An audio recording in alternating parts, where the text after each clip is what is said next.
Est-ce que vous savez pourquoi le mal de dos est le mal du siècle?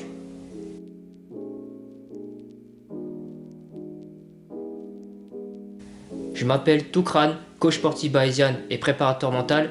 Bienvenue sur cette nouvelle vidéo où aujourd'hui je vais vous expliquer comment avoir moins mal au dos. Parce que je suis convaincu que la plupart d'entre vous ne savent pas comment s'y prendre. Donc si vous aussi vous êtes d'accord, deux choses à faire. La première, likez cette vidéo et abonnez-vous afin d'être informé de toutes les vidéos comme celle-ci qui vont vous apporter du très bon contenu afin de transformer votre physique et votre mental.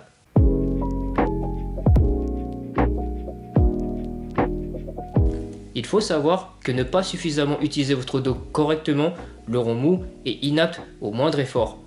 Dans la plupart des cas, vous avez mal au dos parce que votre centre de gravité se trouve devant. Donc vos muscles du dos sont en permanence en contrainte, ce qui met beaucoup de pression sur vos lombaires vu qu'ils cherchent à vous tenir droit malgré que vous vous penchez en avant.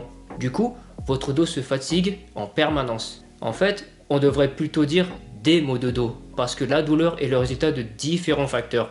Ce que plusieurs études scientifiques disent aujourd'hui, c'est qu'il est quasi impossible de donner une explication précise de l'origine de la douleur du dos. La douleur n'est pas définitive, elle correspond plutôt à une accumulation de facteurs négatifs. Stress, mauvais gestes, traumatisme, physique ou émotionnel, fatigue, croyances, perte de confiance, peur, etc. Globalement, le bon niveau de mouvement est le meilleur traitement pour le mal de dos. Autrement dit, plutôt que de toujours vouloir économiser ou protéger son dos, mieux vaut bien le renforcer de façon à ce qu'il soit capable de répondre à notre quotidien. «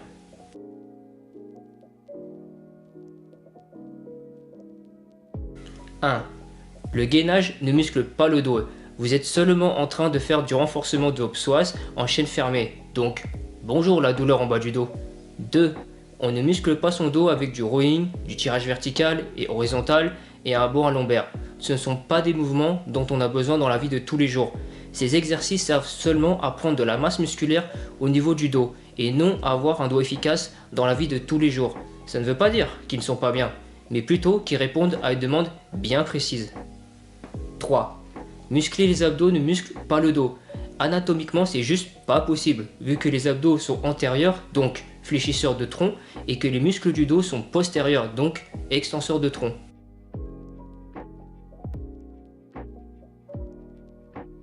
Il n'y a pas de meilleur sport pour la santé de votre dos. La question à vous poser est plutôt qu'est-ce que vous avez envie de faire avec votre corps? Quel est votre objectif physique, social et mental? Là, vous pourrez réfléchir au sport qui vous convient, que ce soit pour faire de la randonnée, porter votre enfant sur vos épaules, ramasser des objets sans rester coincé, faire l'amour en levrette sans avoir mal au dos, etc. Il vous faudra connaître et maîtriser votre corps, évaluer les risques et si vous sentez que votre corps et votre esprit en sont capables, alors allez-y. Bien souvent, les blessures viennent du fait que les gens réalisent des activités sans écouter et respecter leurs capacités réelles. Certains se surestiment totalement et risquent de s'épuiser et de se faire mal. D'autres au contraire se sous-estiment et ne font rien par peur de se blesser alors qu'ils pourraient agir. Vous devez faire en sorte de faire les choses en fonction du niveau de votre corps, de ce qu'il permet, et non pas au niveau de ce que vous aimeriez avoir. Et le seul moyen de savoir quel est votre niveau est de le tester. L'entraînement permet de rendre l'inconfortable confortable, l'insupportable supportable.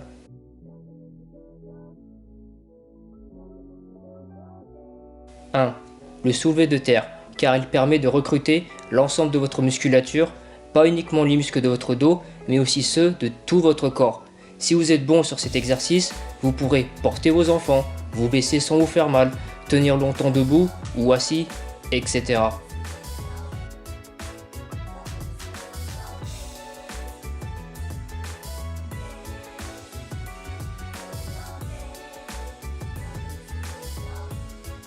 2.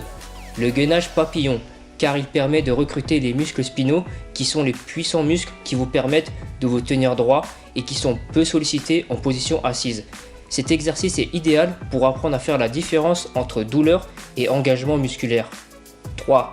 La fixation des omoplates, car il permet de mieux serrer les omoplates, mieux sortir la poitrine en vous tenant bien droit. 4.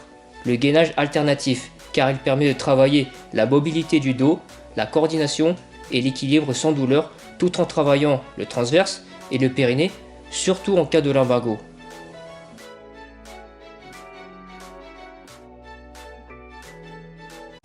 Je ne vais pas passer par 4 chemins. La raison pourquoi vous avez mal au dos, c'est parce que vous n'utilisez pas assez et que de ce fait, il s'affaiblit. À force de toujours vouloir le protéger, vous ne bougez plus assez, alors que le dos est fort. Il peut et il doit bouger. Il peut porter et il doit porter. N'oubliez pas aussi que votre dos bouge dans plusieurs directions, à savoir en flexion, en extension, en torsion et en inclinaison.